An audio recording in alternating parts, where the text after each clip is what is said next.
10 ఏళ్లలో బీఆర్ఎస్ చేసిన అప్పులు 8 లక్షల కోట్లు 8 లక్షల కోట్లు అని చెప్పేసి ఆ అప్పుల కిస్తీలకు 1,58,000 కోట్ల అప్పు తెచ్చి 1,53,000 కోట్ల అప్పే కట్టినామన్నాడు.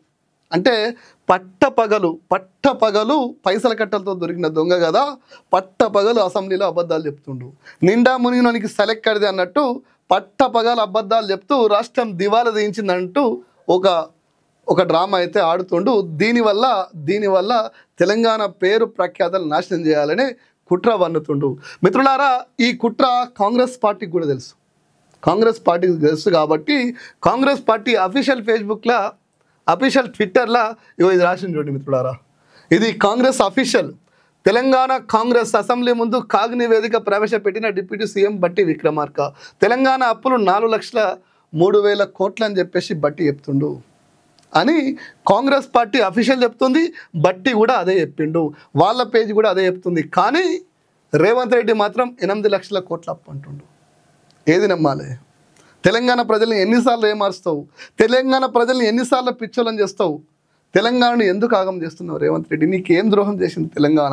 నీకేం అన్యాయం చేసింది తెలంగాణ? నీలాంటి ఉద్యమం సంబంధం లేని తెలంగాణ ద్రోహికి ముఖ్యమంత్రిని చేసింది కదా. అయినా కూడా తెలంగాణ మీద ఎందుకు ఇంత అక్కసు వెళ్ళగక్కుతున్నావు? ఎందుకు అబద్ధాలు ఆడుతున్నావు? ఎందుకు ఇట్లా మోసం చేస్తున్నావు?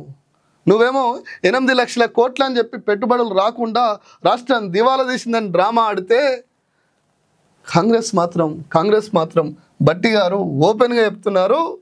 అసెంబ్లీ ముందు కాగ్ నివేదిక ప్రవేశపెట్టిన డిప్యూటీ సీఎం బట్టి విక్రమార్క గారు తెలంగాణ అప్పులు 4 లక్షల కోట్లు. 4 లక్షల కోట్లను డబల్ అని ఎట్లా చెప్తున్నావు?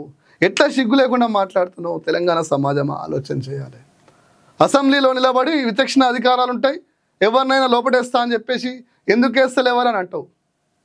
ఒక ముఖ్యమంత్రి సంగతి మర్చిపోతావు. పైగా నువ్వు చేసిందే పాపప్పని, నీచప్పని, డ్రోన్లు వేయడం నేరం చేయనట్టు, అదేదో అక్రమ కేసు అయినట్టు నన్ను జైల్లో పెట్టిరని చెప్పేసి సానుభూతి డ్రామాలు ఆడుతావు. నువ్వేదో దేశ స్వాతంత్రం కోసం పనిచేసినట్టు, పైగా తెలంగాణ అప్పులైందని దివాలా తీసిందని చెప్పేసి డ్రామాలు ఆడుతావు. నిన్ను ఏమనాలి? ఎట్లా చెప్పాలి? అసలు ఏం జరుగుతుంది? మిత్రులారా, ఒక్కసారి ఆలోచన చేయండి. 10 ఏళ్ళ అప్పు 4 లక్షల కోట్లు ఉంటే 8 లక్షలు ఎట్లా చెప్తున్నావు? ఇంకెన్ని రోజులు నీకు చేత కాకపోతే పాలన చేత కాదని చెప్పు, పాలన చేతనైతే లేదని చెప్పు. నువ్వు దిగిపోతే ఇంకోవాలనే చేస్తారు.